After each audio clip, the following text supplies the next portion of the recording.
अच्छा बताओ, अच्छा स्टूडेंट बनने के लिए पढ़ाई करनी पड़ती है, बॉडी बनाने के लिए एक्सरसाइज करनी पड़ती है, एथलीट बनने के लिए खेलना पड़ता है। तो फिर अमीर बनने के लिए, करोड़ों रुपए के मालिक बनने के लिए क्या करना पड़ता है? जवाब आसान है, एसेट बिल्ड करनी पड़ती है, क्योंकि एसेट के बिना असली अमीर होना मुमकिन ही नहीं है। वॉरेन बफेट कहते हैं, अगर आप सोते हुए पैसे कमाना नहीं सीखते तो आपको अपनी जिंदगी भर मेहनत करनी पड़ेगी, और सोते हुए पैसे कमाना सिर्फ एसेट से ही संभव है। लेकिन हम आम लोग एसेट से मतलब सिर्फ बैंक में पैसे रखना समझते हैं। बैंक में पैसे रखो और महीने के आखिर में बिना मेहनत के इनकम के लिए इंटरेस्ट लेकर आओ। लेकिन क्या सच में ऐसा होता है?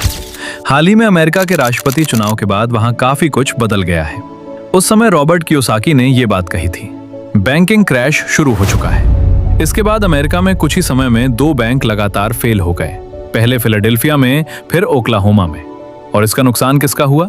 $7.1 मिलियन जमा करने वाले यूजर्स का, जो अभी तक अपना पैसा वापस नहीं पा सके हैं। ऐसी घटनाएं सिर्फ अमेरिका में ही नहीं, बल्कि दुनिया के कई देशों में अलग अलग वक्त पर होती रहती हैं। यकीनन आपको पीएमसी बैंक याद होगा, जहां $880 मिलियन का घोटाला पकड़ा गया था और 9 लाख मिडिल क्लास परिवार अपनी सारी बचत खो बैठे थे। असल में हमारे बैंकिंग सिस्टम की यही काली सच्चाई है, जिसके बारे में हमें कभी बताया नहीं जाता। TISCG की रिकॉर्डिंग के मुताबिक भारत के किसी भी बैंक में आप चाहे जितनी भी रकम जमा करें, अगर बैंक किसी वजह से बंद हो जाता है या फेल हो जाता है तो आपको सिर्फ 5 लाख रुपए ही वापस मिलेंगे। FDIC की रिकॉर्डिंग के अनुसार अगर बांग्लादेश का कोई बैंक फेल हो जाता है तो उसमें आपने जितना भी पैसा रखा हो, आपको सिर्फ 2.5 लाख रुपए ही वापस मिलेंगे। अब सवाल ये उठता है कि बैंक फेल क्यों होता है? बैंक फेल होने की असली वजह यह है कि जब आप बैंक में पैसा जमा करते हो तो बैंक आपको 4% ब्याज देता है, लेकिन आपका पैसा किसी और को 8% ब्याज पर लोन के तौर पर दे देता है। मतलब 8% में से 4% आपको देता है और बाकी 4% खुद बैंक का मुनाफा होता है। लेकिन जब बैंक गलत लोगों को बहुत ज्यादा लोन दे देता है और किसी वजह से, चाहे राजनीति हो या कोई और कारण, वो लोन वापस नहीं मिलता, तो बैंक फेल हो जाता है। इसके अलावा भी कई कारण हैं, लेकिन यही मुख्य वजह होती है। साथ ही हमारे देश में महंगाई की दर भी एक कारण है। अभी 9% है और आपकी सेविंग अकाउंट की ब्याज दर 3 से 4% के बीच है। ठीक है, चलिए FD को भी मान लेते हैं, वहां भी ब्याज दर 6 से 7% है। तो इस हालात में बैंक में रखा आपका पैसा नंबर में तो बढ़ रहा है, लेकिन उसकी असली कीमत नहीं बढ़ रही। सोचिए, आपके पास आज 10 रुपए हैं, 5 साल बाद वो 15 रुपए हो जाएंगे। लेकिन जो कॉफी आज 10 रुपए में मिल रही है, 5 साल बाद उसकी कीमत 20 रुपए हो जाएगी।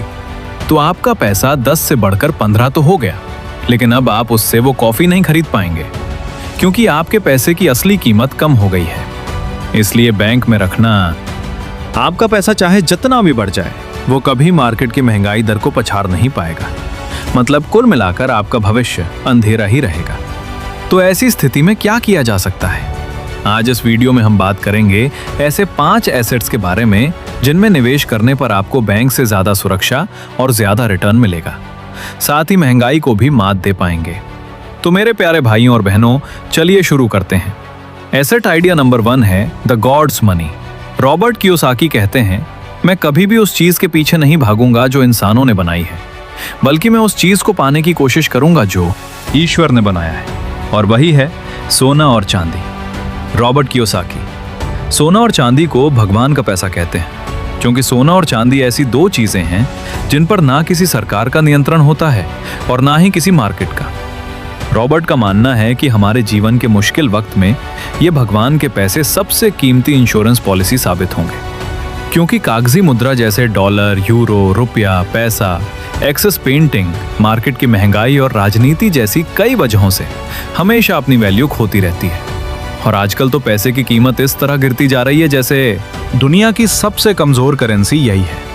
अभी $1 की कीमत 90 रुपए 56 पैसे हो गई है, और एक्सपर्ट्स का मानना है कि आगे इसकी कीमत और नीचे गिर सकती है।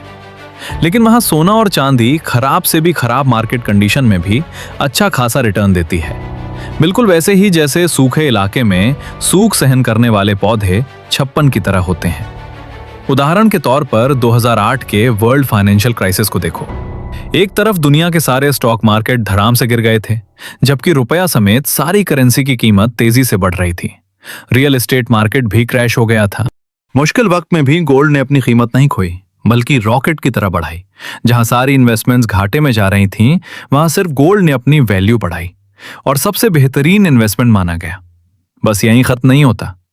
बैंक में रखा आपका पैसा आपको मूर्ख बनाकर धीरे धीरे अपनी कीमत खोता रहता है। वहीं गोल्ड एक ऐसा एसेट है जो आपके अलमारी में पड़ा पड़ा आसानी से मार्केट की महंगाई को मात दे देता है। इसी वजह से जन्मदिन, एनिवर्सरी या शादी जैसी सारी खुशियां गोल्ड से ही मनाई जाती हैं। कमेंट्स में मुझे बताएं कि आपको मेरा ये वीडियो कैसा लगा। अगर आपको ये पसंद आया तो इसे लाइक करें और सब्सक्राइब करना ना भूलें।